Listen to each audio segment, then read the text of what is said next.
In this lecture, we'll discuss regarding air pressure, the meaning and measurement of air pressure, their very distribution in both way, vertical and horizontal. Then it is in the map enclosed known as ISO. Then we'll discuss doldrums, horse latitude and subpolar low pressure belt, then polar high. Then we'll discuss regarding winds, their meaning and classification, such as trade winds, westerlies, monsoon, low, when, incus, then mistral, then cyclones, their meaning and tropical cyclones and origin and the very grounds leading to such cyclones, then the different local names to cyclones as hurricanes, typhoons, then cyclones, then temperate cyclones. Besides tropical cyclones, we'll discuss temperate cyclones, their meaning and examples as we found in United States of America, Canada, Mexico, Iceland, Russia, etc. So, what exactly air pressure means? So, since air has mass, it also has weight. The pressure of air at a given place is defined as a force exerted in all directions by virtue of the weight of all the air above it. Since air pressure is proportional to density as well as temperature, it follows that a change in either temperature or density will cause a corresponding change in the pressure. So, now we'll discuss exactly the very measurement of air pressure. Atmospheric pressure is the weight of the column of air at any given place and time. It is measured by means of an instrument, and that is called barometer. The units used by meteorologists for this purpose are called millibars. 1 millibar is equal to the force of 1 gram on a square centimeter. A pressure of 1000 millibars is equal to the weight of 1053 kilograms per square centimeter. In other words, it will be equal to the weight of a column of mercury 75 centimeter high. The normal pressure at sea level is taken to be about 76 centimeters or 1013.25 millibars. It may, however, fluctuate on either side of this value. The distribution of atmospheric pressure is known or shown on a map by isobars. An isobar is an imaginary line drawn through places having equal atmospheric pressures reduced to sea level. The spacing of isobars expresses the rate and direction of pressures changes and is referred to as pressure gradient. Close spacing of isobars indicates a steep or strong pressure gradient, while wide spacing suggests a weak gradient. The pressure gradient may thus be defined as the decrease in pressure per unit distance in the direction in which the pressure decreases most rapidly. So now we'll discuss the very distribution of atmospheric pressure. So, in vertical distribution, air being a mixture of gases is highly compressible. Its density is therefore greatest at the lower layers where it is compressed under the mass of air above. As a result, the lower layers of the atmosphere have high density and high pressure. In contrast, the higher layers are less compressed and hence have low density and low pressure. The higher we go, the thinner the atmosphere becomes, and thus the molecules are more diffused and there is less pressure because intermolecular space is greater. At the height of Mount Everest, the air pressure is about two-thirds less than what it is at the sea level. The decrease in pressure with altitude, however, is not constant, since the factors controlling air density or temperature, amount of water vapor, and gravity are variable. There is no simple relationship between altitude and pressure. In general, the atmospheric pressure decreases on an average at the rate of about 34 millibars every 300 meters of height. And now we'll go to the second, horizontal distribution. So, distribution of atmospheric pressure across the latitudes is termed as global horizontal distribution. This distribution is characterized by presence of distinctly identifiable zones of homogeneous pressure regions or pressure belts on the Earth's surface. There are in all 7 pressure belts. The 7 pressure belts are equatorial low, the subtropical highs, the subpolar lows, and the polar highs. Except the equatorial low, all other forms matching pairs in the northern and southern hemisphere. So, we'll discuss about the doldrums, and this belt lies between 10 degrees north and 10 degrees south latitude, although the width may vary between 5 degrees north and 5 degrees south and 20 degrees north and 20 degrees south of the latitude.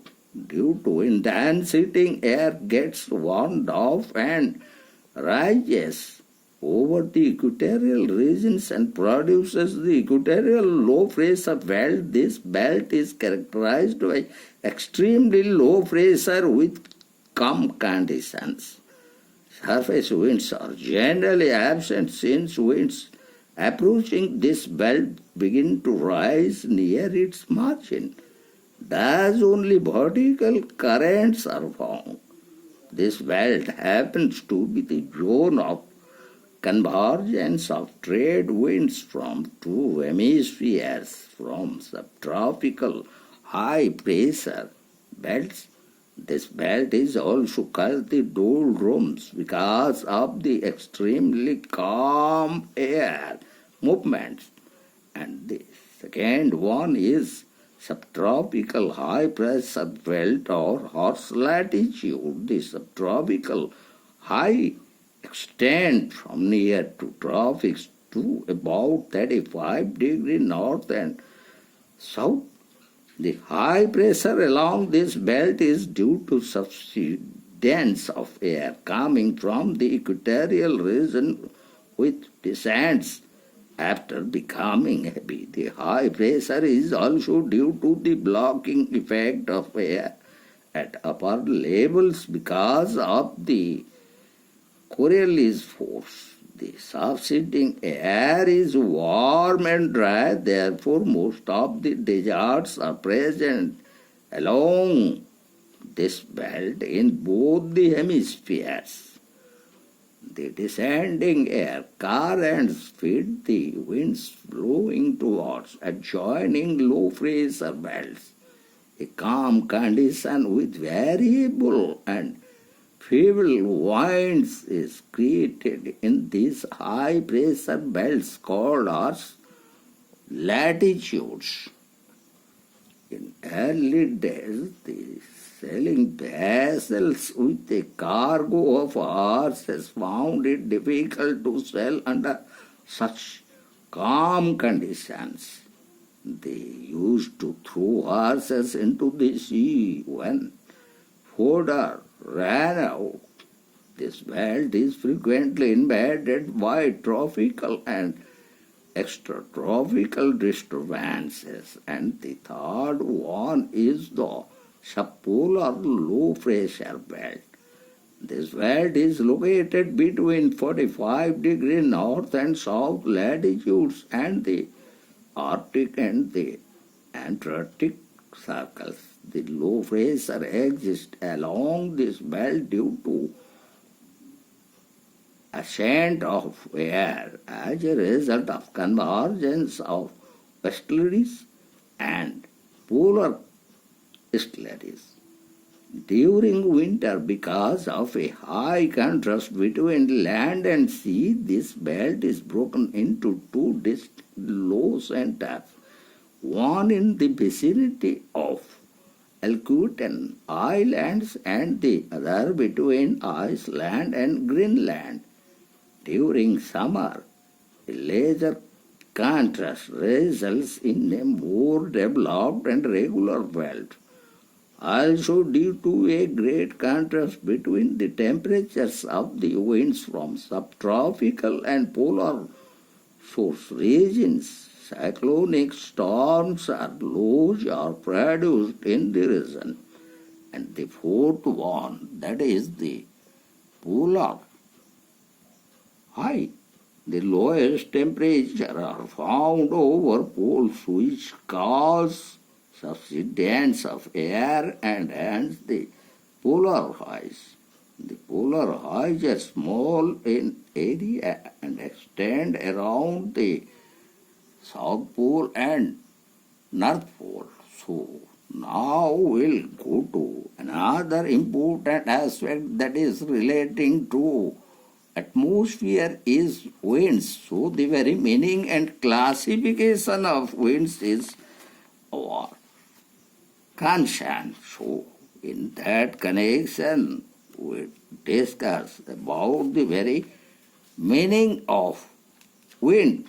So in particularly as we found winds is horizontal movement of air in contrast to currents which imply a vertical movement of air. Winds are the mechanism by which uneven distribution of pressure is balanced globally. Also, winds are an integral part of thermodynamic mechanism of atmosphere by which heat, moisture and other properties are transferred from one place to another. So the very classification of winds as we found under the world geography, one is that the primary or the prevailing winds, and these are the planetary winds which blow extensively over continents and oceans. The two most well understood and significant winds for climate and human activities are trade winds and westerly winds. As trade winds are those flowing from the subtropical high pressure areas towards the equatorial low pressure belt. Therefore, these are confined to a region between 30 degrees north and 30 degrees south throughout the Earth's surface. They flow as the northeastern trades in the northern hemisphere and the southeastern trades in the southern hemisphere. This reflection in their ideally expected north-south direction is explained on the basis of Coriolis's forces and the Farrell's law. Trade winds are descending and stable in areas of their origin, and as they reached the equator, they became humid and warmer after peaking of moisture on their way. Also, the trade winds from two hemispheres meet at the equator, and due to convergence, they rise and cause heavy rainfall. The eastern parts of the trade winds associated with the cool ocean currents are drier and more stable than the western part of the ocean. Then we'll go to the westerlies, or the winds blowing from the subtropical high pressure belts towards the subpolar low pressure belts. They blow from southwest to northeast in the northern hemisphere and northwest to southeast in the southern hemisphere. The westerlies of the southern hemisphere are stronger and persistent due to the vast expanse of water, while those of the northern hemispheres are irregular because of uneven relief of vast land masses. The westerlies are best developed between 40 degrees and 65 degrees of south latitudes. These latitudes are often called roaring 40s, furious 50s, and shrieking 60s, dreaded terms for sailors. The poleward boundary of the westerlies is highly fluctuating. There are many seasonal and short-term fluctuations. These winds produce wet spells and variability in weather. And now we'll go to the secondary or periodic winds, such as these winds change their direction with change in season. Monsoons are the best example of large-scale modification of the planetary wind system. Other examples of periodic winds include land and sea breeze, mountain and valley breeze, cyclones and anticyclones, and air masses.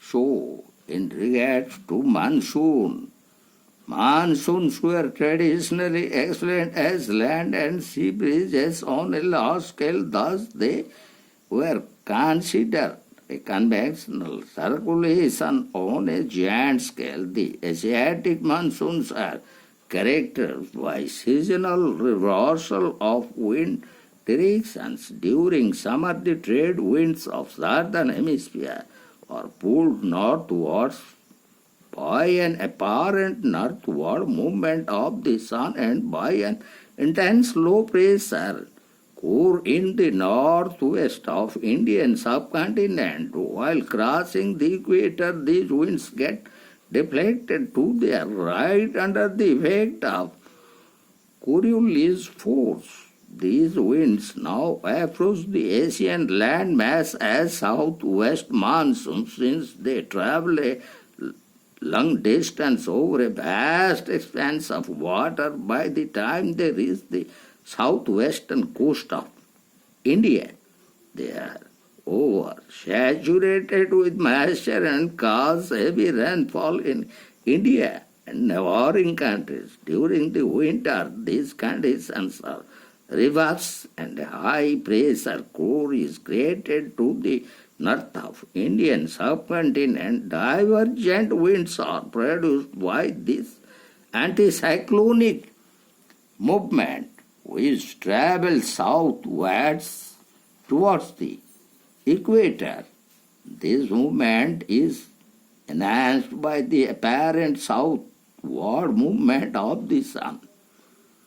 These are northeast or winter monsoons which are responsible for some precipitation along the east coast of India. The monsoon winds blow over India, Pakistan, Bangladesh, Myanmar, Sri Lanka, Arabian Sea, Bay of Bengal, Southeastern Asia, Northern Australia, China and Japan. Outside India, the eastern Asiatic countries such as China and Japan, the winter monsoon is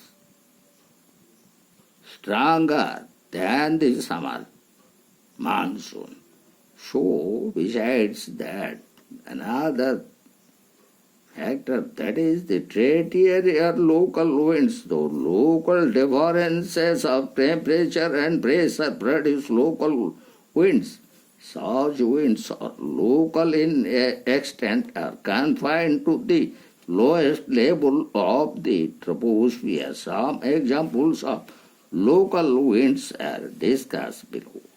In the plains of northern India and Pakistan, sometimes a very hot and dry winds blows from the west in the months of May and June, usually in the afternoons, and it is known as Lu.